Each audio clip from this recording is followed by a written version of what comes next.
আসসালামু আলাইকুম friends, welcome back to my channel. আপনারা সবাই কেমন আছেন? নিশ্চয়ই ভালো আছেন। আমি আপনাদের দোয়ায় ভালো আছি। আজকে আমি আপনাদের জন্য নতুন আরেকটি রেসিপি নিয়ে হাজির হয়েছি। রেসিপিটি হলো আলু সুজির বলস রেসিপি। এর সাথে দেখাবো চাটনি রেসিপি, যা এই বলস দিয়ে খেতে খুবই টেস্টি হবে। আপনারা যারা এখন আমার চ্যানেলটি সাবস্ক্রাইব করেননি, প্লিজ সাবস্ক্রাইব করে বেল আইকনটি বাজিয়ে দিবেন।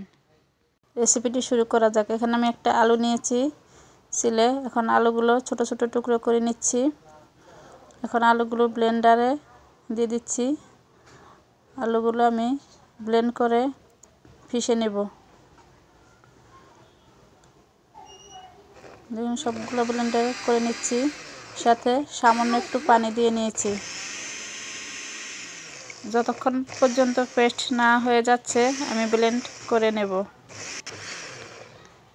দেখুন, করে নিচ্ছি। এই যে হয়ে গেছে আমার। এখন আমি একটি ফ্রাই প্যানে তেল দিয়ে নিয়েছি। এটা সাদা রেগুলার তেল। এখন তেলটা গরম হওয়ার জন্য অপেক্ষা করতেছি। এখন এর মধ্যে দিয়ে দিব মুগ ডাল আর ছোলার ডাউল। এখানে আমি 50 গ্রাম করে 100 গ্রাম নিয়েছি ডাউল। এখন এটা আমি অনবরত নেড়ে চেড়ে ভেজে নেব।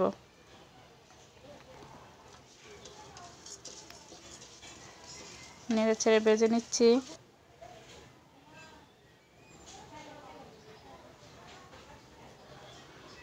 এখন এর মধ্যে আমি কাঁচামরিচ কুচি দিয়ে দেব।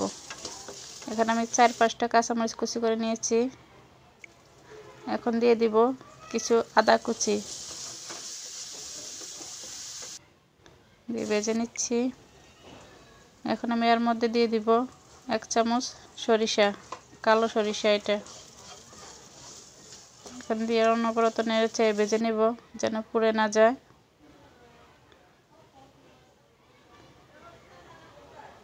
এখন আমি এর মধ্যে দিয়ে দিব কিছু জিরা।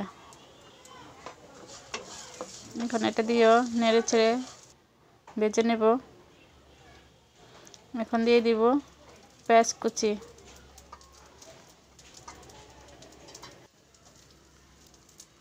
এখন আমি দিয়ে দিব এর মধ্যে কিছু ধনেপাতা কুচি।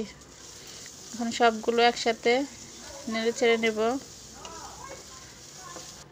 অনেক সুন্দর একটা সেন্ট বের হয়েছে। এখন আমি এর মধ্যে আলু পেস্ট দিয়ে দিলাম। এখন সবগুলো একসাথে মিশিয়ে নেব।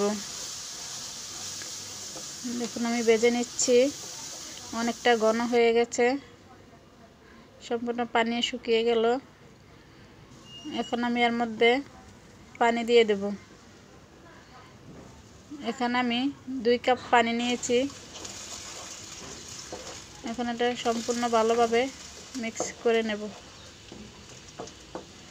মশলাগুলোর সাথে।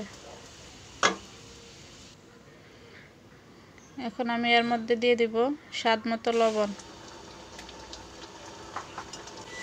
এখন আবার সবগুলো একসাথে মিক্স করে নিচ্ছি। দেখুন, ফুটে উঠেছে। এখন আমি এর মধ্যে সুজি দিয়ে দিচ্ছি 1 কাপ। এখন আমি ডো তৈরি করে নেব বলসের জন্যে। সবগুলো অনবরত নেড়ে নিচ্ছি। এখন সুজিটার মধ্যে রান্না হয়ে গেছে, সম্পূর্ণ সিদ্ধ হয়ে গেছে, পানিটাও শুকিয়ে এসেছে, ফ্রাই প্যান থেকে উঠে আসতেছে। তার মানে আমার রান্নাটা হয়ে গেছে। এখন আমি এটা তুলে নেব। তুলে নিচ্ছি একটি বাটিতে।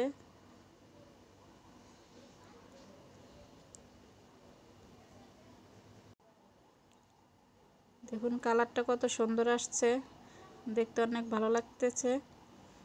এখন আমি এটা একটা চামচ দিয়ে চেপে চেপে কিছুক্ষণের জন্য ঢাকনা দিয়ে ঢেকে রেখে দেব যেন গরমে থাকে। এখন আমি ফ্রাই প্যানে তেল দিয়ে দিলাম, সাদা তেল। এখন এর মধ্যে কিছু চনা ডাউল দিয়ে দিলাম। এখন ডাউলগুলো আমি অনবরত নেড়ে ছেড়ে ভেজে নেব। এটা আমি চাটনির জন্য রেডি করে নিচ্ছি। এখন এর মধ্যে আমি কিছু বাদাম দিয়ে দিলাম। এখন ভাজা হয়ে গেছে, আমি একটি বাটিতে তুলে নিচ্ছি।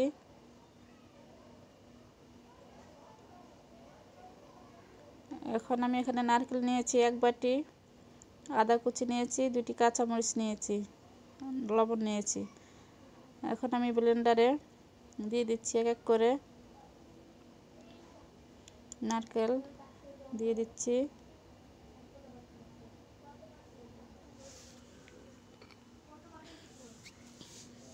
এখন দিয়ে দেব এর মধ্যে ডাল আর বাদাম ভাজা, এটা সম্পূর্ণটা দিয়ে দেব।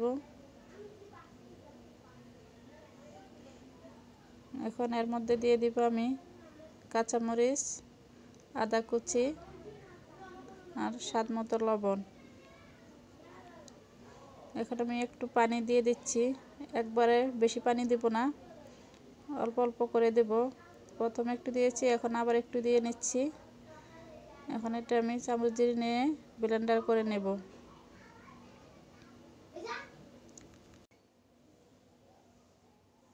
এখন আমি ব্লেন্ড করে নেব,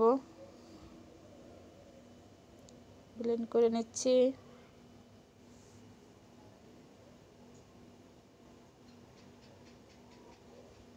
এখন আরেকবার খুলে নেড়ে নিচ্ছি। এর মধ্যে আরেকটু পানি লাগবে, আরেকটু পানি দিয়ে দিচ্ছি। আপনারা যেরকম রাখবেন চাটনি, সেভাবে পানি আপনারা কম বেশি করে নেবেন। পাতলা করলে পানি একটু বেশি দিবেন, আর যদি মনে করেন যে না পাতলা রাখবো না, তাহলে ওইভাবে অল্প অল্প পানি দিয়ে ব্লেন্ডার করে নেবেন। দেখুন আমি করে নিয়েছি, আমারটা যে এরকম হয়েছে। আমি আর পাতলা করব না।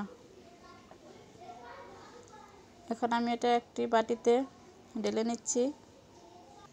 এখন এর মধ্যে আমি দিয়ে দিচ্ছি একটি লেবুর অর্ধেক অংশ।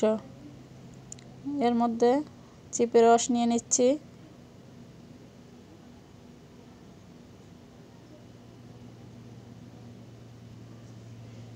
এখন আমি চামচ দিয়ে নেড়ে মিশিয়ে দিচ্ছি, নেড়ে মিশিয়ে নিচ্ছি। আমি এখানে লেবু রস দিয়েছি, আপনারা চাইলে এর মধ্যে ব্লেন্ড করার সময় 2 টুকরো তেঁতুল দিতে পারেন, বিচি ছাড়িয়ে।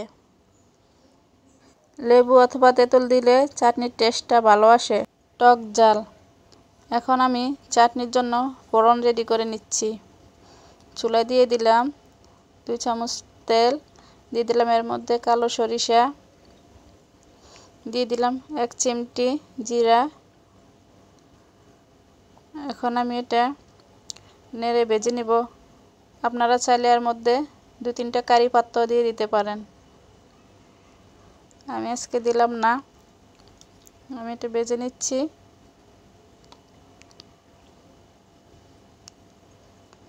দেখুন আমার ফোড়নটা রেডি হয়ে গেছে। আমি এখন এটা আমার চাটনির মধ্যে ঢেলে দেব।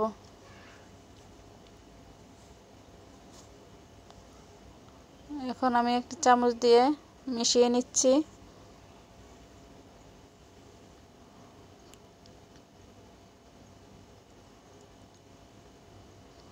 নেড়ে চেড়ে সম্পূর্ণ মিশিয়ে নিচ্ছি।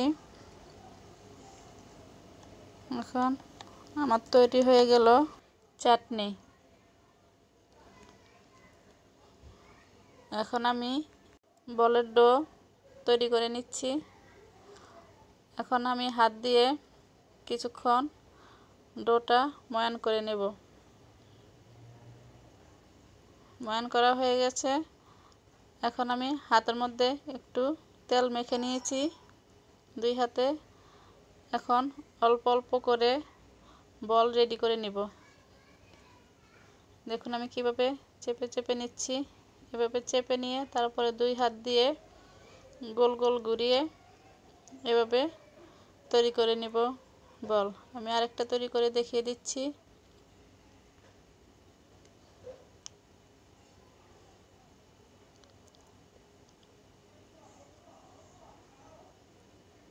দেখুন আমার আরেকটা হয়ে গেছে। এভাবে আমি সম্পূর্ণ বল এক এক করে তৈরি করে নেব। দেখুন আমার রেডি করা প্রায় হয়ে গেছে। কালারটা কত সুন্দর আসছে। এখন আমি একটি রাইস কুকারে পানি বসিয়ে দিয়েছি। দেখুন পানিটা গরম হয়ে গেছে। এখন রাইস কুকারের উপরে যে ছাঁকনিটা থাকে আমি তার মধ্যে বলসগুলো সিদ্ধ করে নেব। আমি এক এক করে সবগুলা বলস দিয়ে দিচ্ছি। আপনারা চাইলে এটা চুলায়ও হাঁড়িতে বসিয়ে ভাপ দিয়ে নিতে পারেন। দেখুন সবগুলো বলস দিয়ে দিচ্ছি এর মধ্যে আমি। এখন ঢাকনা দিয়ে দেব। দেখুন 10 মিনিট পরে ঢাকনা খুলে আমি দেখতেছি কেমন হয়েছে। এখন একটা আমি তুলে নেব, নিয়ে ভেঙে দেখব কেমন হয়েছে। এগুলো আবার ঢাকনা দিয়ে দিলাম। দেখুন ভিতরটাও খুব সুন্দর হয়েছে। এখন আমার হয়ে গেছে। তৈরি হয়ে গেল আমার আলু সুজির বলস। এটা আপনারা সকালে নাস্তা হিসেবে খেতে পারেন। রেসিপিটি কেমন হয়েছে তা অবশ্যই কমেন্ট করে জানাবেন। আর ভিডিওটি ভালো লাগলে আমার চ্যানেলটি সাবস্ক্রাইব করবেন। আর আপনারা পরবর্তীতে কোন ধরনের রেসিপি দেখতে চান তা অবশ্যই কমেন্ট করে জানাবেন। রেসিপিটি ভালো লাগলে একটি লাইক দিবেন এবং শেয়ার করে দিবেন। Thanks for watching. আল্লাহ হাফেজ।